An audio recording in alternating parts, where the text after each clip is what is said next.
Susan Gorja, en tant que disquaire, que représente pour vous Barbara? J'entends bien au point de vue commercial. Une immense révélation. Je parle vente et je parle artiste.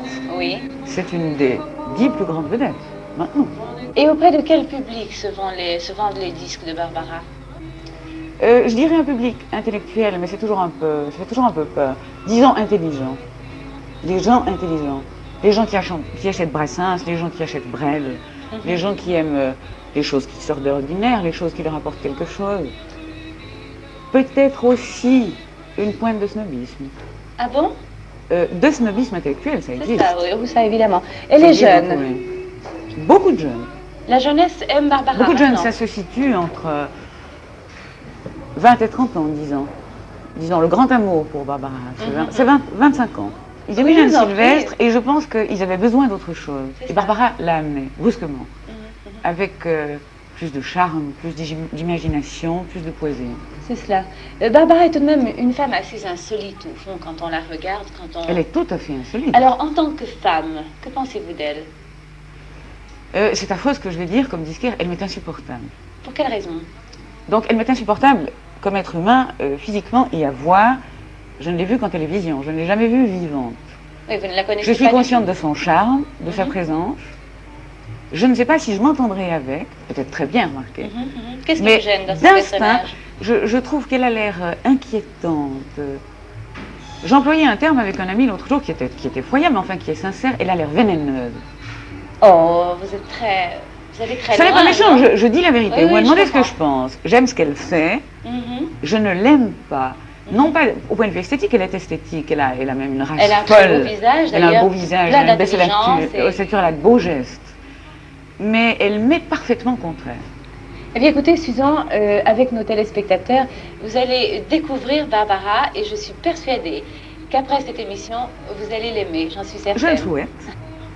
Bien sûr, ce n'est pas la Seine, ce n'est pas le bois de Vincennes, mais c'est bien joli tout de même, à Göttingen, à Göttingen.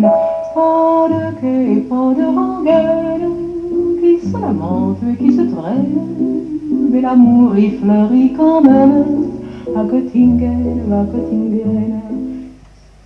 Voilà, vous l'avez entendu.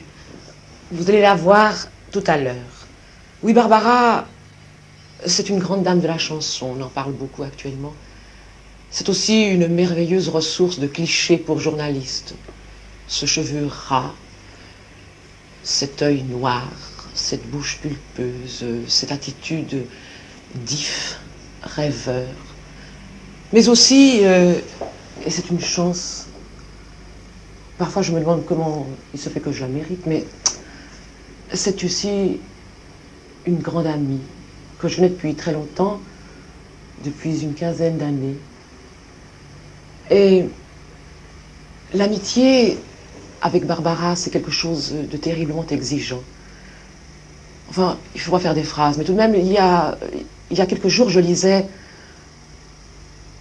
un mot écrit par Peggy, qui disait « L'amour, c'est faire croire à l'objet aimé qu'il a raison quand il a tort. » C'est un mot atroce, c'est un mot aride, d'un pessimisme affreux. Mais il n'est pas ici question de faire le procès de l'amour, mais j'aimerais essayer de montrer que l'amitié, c'est justement le contraire. L'amour dévore, l'amour prend. L'amitié, quand elle est conçue, quand elle est comprise à la manière de Barbara, c'est quelque chose qui veut au-delà, qui exige. C'est un échange parfois violent, c'est parfois miraculeux et c'est très dur. On y apporte beaucoup plus et on se veut toujours plus grand. C'est ça la différence qu'il y a entre l'amour et l'amitié. Mais mon propos n'est pas d'ici de faire des théories sur les sentiments qu'on éprouve l'un pour l'autre. Barbara, je l'ai rencontrée il y a une quinzaine d'années, je l'ai déjà dit, dans une espèce de bouge de Bruxelles où elle chantait pour des buveurs de bière. À l'époque, elle avait de très longs cheveux, elle vivait misérablement dans une pension étonnante. Et puis tout à coup, il y a 2 ans, son succès est arrivé. Ce miracle. C'est un miracle, oui. Et c'est pour moi important et difficile que de réaliser cette émission parce qu'elle me touche de très près.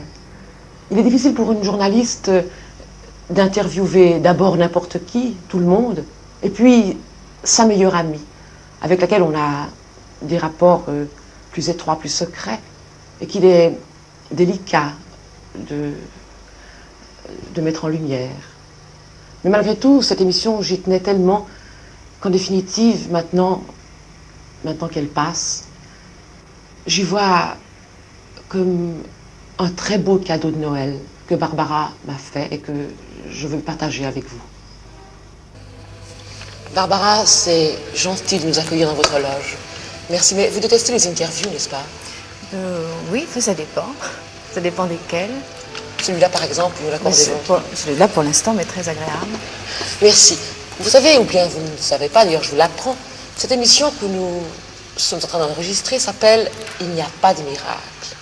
Et peut-être faudrait-il changer le titre parce que, dans le fond, il y a un miracle, Barbara, n'est-ce pas? En tout cas, il y a un miracle pour moi, c'est-à-dire ma vie de femme qui chante est un perpétuel miracle. Peut-être est-ce que vous avez envie que je vous explique pourquoi et comment? Et d'abord parce que je fais ce métier exactement comme j'ai toujours rêvé de le faire, comme j'aime le faire, avec les gens que j'aime. Et puis ensuite parce que, si vous voulez, enfin, je ne veux pas parler d'une réussite, mais enfin, disons, un départ de carrière, si carrière il y a, mon départ de carrière s'est fait d'une façon finalement très brutale. On me dit souvent, mais enfin, ça fait des années que vous chantez et vous trouvez que c'est brutal. Oui, c'est brutal, parce que les choses se sont passées presque en 48 heures. Et mon premier passage à Bobino a eu lieu avec M. Brassens. Ça, j'en avais toujours rêvé. Au fond, c'est déjà une espèce de miracle. Et puis, ce qui s'est passé cette année, pour moi, c'est miraculeux, vraiment. Alors, donc, il y a des miracles? Pour moi, il y en a. Je crois d'ailleurs beaucoup aux miracles. Mais il y a aussi du travail, il y a une peine énorme, il y a des années d'attente. Oui, mais vous savez, quand on fait une chose que l'on aime... Moi, j'ai épousé la chanson. J'aime ça par-dessus tout, c'est ma façon de respirer. Ça ne me paraît pas être un travail, c'est une évidence pour moi. Et je pense que, si vous voulez, pour faire les meilleures croissantes du quartier, il y a aussi des années de travail, des années d'attente pour être le meilleur pâtissier. Ouais. Je pense que c'est dans tous les métiers, c'est la même chose. La chanteuse Eva, que vous connaissez bien, oui, me disait il y a quelques jours, quand elle me parlait de ce miracle qui vous concerne, que votre sensibilité, votre mystère correspondait peut-être à l'inquiétude de notre époque. Et c'est pourquoi, tout à coup, il y a eu cette compréhension mutuelle entre le public et vous. Je crois que je ne peux pas l'expliquer, ça. C'est une chose, parce que je ne suis pas spectateur de la femme qui chante, je suis que la femme qui chante, qui est en scène. Il y a eu une conversation d'amour, une conversation amoureuse entre le public et moi, c'est-à-dire que le public m'a attendu, m'a porté pendant de très longues années. C'est ce même public fidèle, et les enfants de ce public-là, que je retrouve aujourd'hui, si vous voulez. Ce qui m'importait, c'était d'avoir le public de la rue que je connaissais, que j'ai envie d'avoir. Et je crois que cette année, ce public-là s'est élargi, je l'ai eu, et ça, c'est merveilleux. Mais pour parler-moi du mystère, pour moi, il n'y a pas de mystère. Je ne suis pas spectateur de ça, alors je ne vois pas ça du même angle. Il n'y a pas de mystère. Il y a une espèce de, c'est ça, de conversation amoureuse, merveilleuse. Je crois que c'est ça. Je pense à toi, je pense à toi. Je pense à toi, je pense à toi.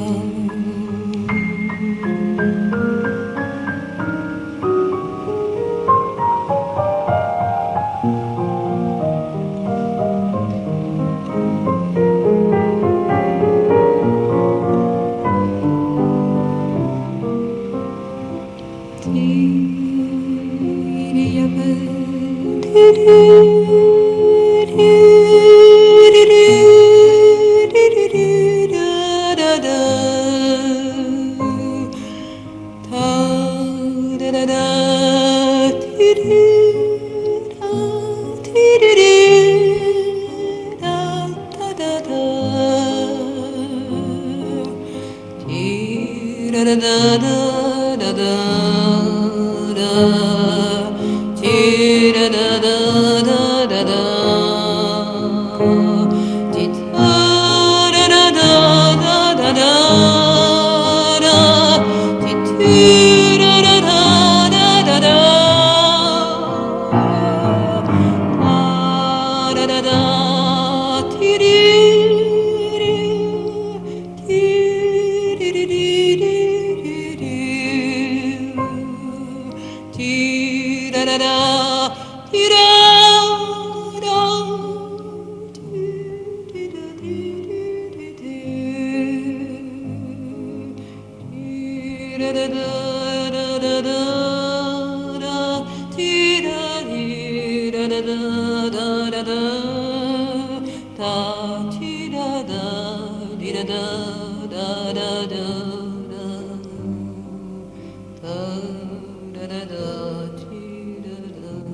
Vous aimez qu'on vous aime?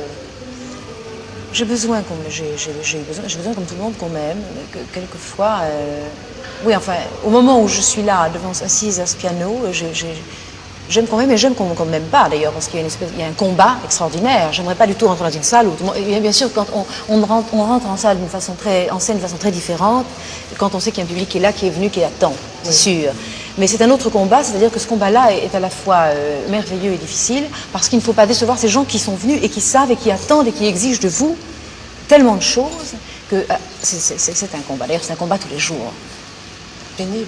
Oh, merveilleux. Merveilleux. Oui. Quand je vous ai connu, ça fait bientôt 15 ans. Oui. Vous chantiez dans une espèce de bar à Bruxelles, Oui. pour des buveurs de bière et des filles légères. Oui. Parlez-nous de cette époque.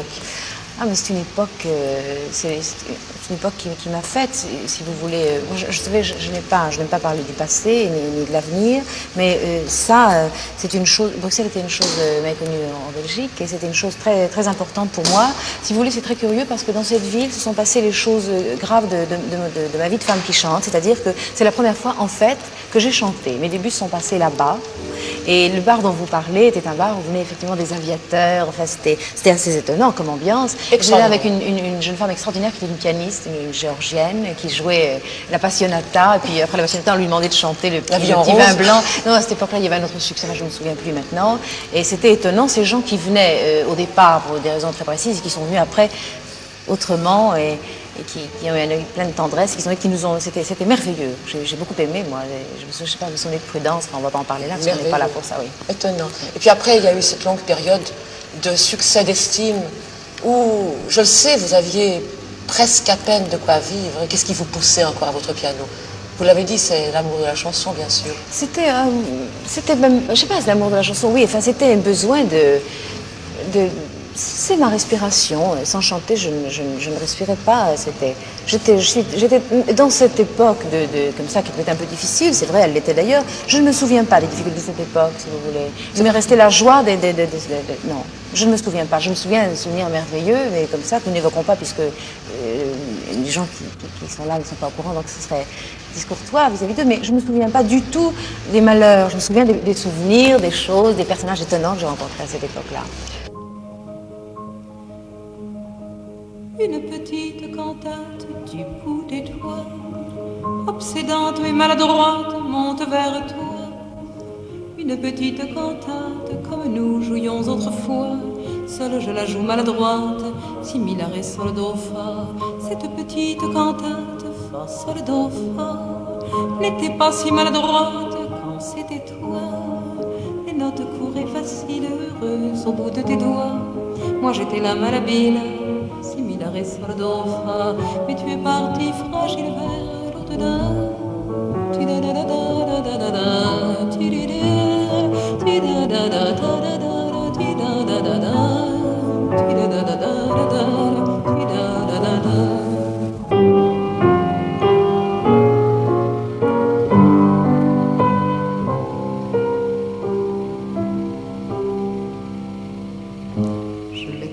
Devant ma porte un soir que je rentrais chez moi. Partout elle me fait escorte, elle est revenue, la voilà. La renifleuse des amours mortes, elle m'a suivi pas à pas la garce. Que le diable l'emporte, elle est revenue, elle est là. Avec sa gueule de carême, avec ses larges yeux cernés. Elle nous fait le cœur à la traîne, elle nous fait le cœur à pleurer. À partir de quel moment avez-vous décidé d'être chanteuse? Quand vous étiez toute petite? Je crois que j'ai jamais décidé d'être chanteuse. Je crois que j'ai jamais décidé d'être chanteuse. C'est comme ça. Quand vous étiez petite, par exemple, vous entendiez des chansons. Quelles étaient les chanteuses que vous admiriez, par exemple? Je me souviens pas du tout comment j'étais quand j'étais petite. Et c'est pas du tout pour... comme ça, mais c'est vrai, je ne m'en souviens pas, j'ai pas le souvenir de ça. Et je ne sais pas, je ne me souviens plus de ça. Je sais que sûrement je voulais chanter. Je me souviens qu'à une période de ma vie, à chaque fois que j'arrivais quelque part, je regardais, je ne savais pas du tout la musique, je ne savais pas du tout jouer le piano, mais le premier objet, la chose essentielle pour moi, c'était qu'il y ait un piano dans cette maison. Et j'allais, je tapotais comme ça, très... Ça, je me souviens. Mais vous n'avez jamais appris à jouer du piano? Non, mais je joue très mal d'ailleurs, mais je m'accompagne si vous voulez. J'envisage assez difficilement qu'un jour je puisse quitter. Je ne quitterai jamais mon piano, c'est-à-dire que je me lèverai peut-être, mais il y aura toujours un piano là parce que c'est un objet, je m'en suis fait une espèce de maison, de jardin, ça m'abrite, c'est merveilleux pour moi. C'est ça, enfin, je suis une femme au piano avant tout. Et puis, il y a eu ce moment où vous avez écrit vos chansons. Vous en avez écrit presque toujours, mais brusquement, ça a éclos. Oui. Et ça, c'est très difficile de vous dire les raisons de ça. Je crois que moi, j'aime beaucoup chanter les autres. Mais évidemment, il n'y avait pas d'auteur féminin. Par exemple, il y a un auteur merveilleux qui est Madame Anne Sylvestre, mais Anne, elle écrit pour elle, et puis c'est tellement pour elle que c'est pas la peine d'y toucher, ce serait comme un viol. Alors, ce que j'ai fait, c'est que j'ai chanté des auteurs que j'aimais et qui étaient des hommes, c'est-à-dire M. Brassens, M. Brel, bon, et puis j'ai appris dans l'époque 1900. Là. Mais la conception de l'amour, la conception de la mort, la conception des choses vue par un homme était différente. C'est-à-dire que moi, j'ai fait ça, une espèce de version, j'ai tripoté là-dedans, et je me suis fait des adaptations féminines en saccageant, peut-être en l'habillement, mais si c'était à refaire, c'est comme ça que je le referais. Ça a été à cette époque-là violemment critiqué, ce que je comprends très bien, puisqu'on préférait avoir M. Brassens par lui-même. Et puis un jour, je ne sais pas, j'ai eu envie de dire les choses comme une femme, sans doute. Et alors j'ai gribouillé. Mais si par exemple, on reprenait vos chansons, si par exemple une chanteuse allemande chantait Es regnet über Nantes, qu'est-ce que ça vous ferait? Là, ça me ferait une espèce de fête. Oui? Oui. Oui. Et justement, à propos de Nantes, cette chanson, vous évoquez la mort de votre père, et je sais que c'est vrai, c'est vécu. Qu'est-ce que vous éprouvez quand elle est moulue dans un jukebox, dans un bistrot? Vous n'avez pas l'impression que vous lancez quelque chose d'essentiel à la foule? Oui, mais je n'avais qu'à pas l'écrire. Quand j'ai écrit Nantes, jamais, d'abord c'était une époque où les choses n'étaient pas comme ça, je ne pensais pas qu'il allait se passer, cette espèce il y a eu cette espèce de grenade, d'éclatement. Moi j'ai écrit Nantes comme ça, et je ne pensais pas du tout qu'un jour ça deviendrait une chose. Mais maintenant, si quelquefois ça me gêne, je n'avais qu'à pas l'écrire, je l'ai écrit. Vous comprenez, on radote finalement et on se raconte. Alors il faut avoir le courage de s'entendre, et tant pis, c'est comme ça. Et maintenant que vous êtes vedette, qu'est-ce qui a changé? Je ne suis pas vedette. Vous jouez à être vedette parce que vous êtes comme un enfant. Hein. Je ne suis pas une vedette, mais je suis une femme heureuse dans le sens où je vous l'ai dit tout à l'heure, où je chante. Ça, donc je respire bien, je vais bien. Et ça a changé les choses, si vous voulez. Ça a changé... oh oui. Ça a changé, il y a une espèce de confort qui s'installe, qui est nécessaire. Tout à coup, on a chaud, on est bien, on n'a pas... Et puis, c'est pas moi qui ai changé, ce sont les gens qui changent. On croit que les gens changent avec le succès, c'est-à-dire on croit que nous changeons. Ça n'est pas ça, ce sont les gens qui changent vis-à-vis de moi. Ils me parlent différemment. Vous n'avez pas changé du tout, vous? Pas du tout. Je ne me vois pas, je n'en sais rien. Moi, je sais. Mais je ne crois pas que j'ai changé. Mais j'ai évolué, le public m'a apporté les choses, les gens que j'ai rencontrés. Mais je crois que ce sont les gens qui changent et qui finalement, ils vous parlent sur un ton différent et finalement disent « Ah mon Dieu, comme il a changé ou comme elle a changé ». Moi, je ne crois pas que ni le succès ni l'argent puissent changer un individu. Je crois que s'il change, c'est qu'au départ, il était comme ça et qu'on ne l'a pas vu ou que vous comprenez? Il se révèle. Oui, moi, je ne crois pas. Non, je crois que c'est bien comme ça. Vous êtes heureuse? Quand je suis une femme heureuse de chanter, et oui, ça je suis heureuse de ça, c'est sûr. Vous feriez autre chose? Non, jamais. Oui, c'est-à-dire tout ce qui est autour de ça, tout ce qui s'enroule autour du théâtre, le cinéma. Oui, ça oui, certainement. D'ailleurs, j'ai un tas de projets fous, délirants et propositions avec des gens. Oui, ça bien sûr, je ferai autre chose, mais ce sera toujours autour de ça, autour de ce piano. Vous intéressez-vous à la vie du monde, aux événements politiques, à la guerre? C'est-à-dire, je m'y intéresse dans la mesure où on ne peut pas vivre dans cette vie actuellement et faire le métier que je fais et d'autres métiers sans ignorer ce qui se passe dans ce monde. Malheureusement, je veux dire que je m'y intéresse et je suis de loin. Impuissante. Non, pas de loin. Je sais parfaitement. Je sais. Bien sûr, je m'intéresse beaucoup. Bien sûr. La chanson de Göttingen, par exemple, c'est un cri de pacifisme. Non. Dans votre mesure? Même pas? Non, pas du tout. Göttingen, c'est vraiment une chanson d'amour, c'est-à-dire que je suis allée à Göttingen, enfin comme je le raconte, et j'ai été émerveillée par cette ville, et par le climat, par la façon dont j'ai été reçue, par la ville elle-même, et j'ai écrit ça comme ça dans la journée, comme une espèce de chanson d'adieu. Mais si vous voulez, c'est plus une chanson d'amour que c'est une chanson d'amour. Ce n'est pas une chanson message, etc. Moi, ce n'est pas mon rôle de faire ça. La chanson pour moi, c'est là, comme ça. Un dialogue. Ça. Oui. Car quand vous chantez pour une salle entière, toute pleine, vous ne chantez pas pour 2000 personnes, mais pour 2000 fois une personne, n'est-ce pas? Vous vous rendez compte de ça? Oui, c'est-à-dire, oui, enfin, c'est difficile pour moi c'est vous qui venez de me donner la clé de ce que je pense. Je vous en remercie. Dites-moi, Barbara, vous savez que l'émission que nous enregistrons maintenant, elle passera à Noël. Qu'est-ce que vous ferez à Noël? Où serez-vous? À Noël, je chanterai. Vous ne savez À pas Rennes. À Rennes? Oui. Alors on pensera à vous. Alors je penserai à vous aussi. Et peut-être qu'on pourrait dire, bon, joyeux Noël déjà maintenant. Alors, joyeux Noël.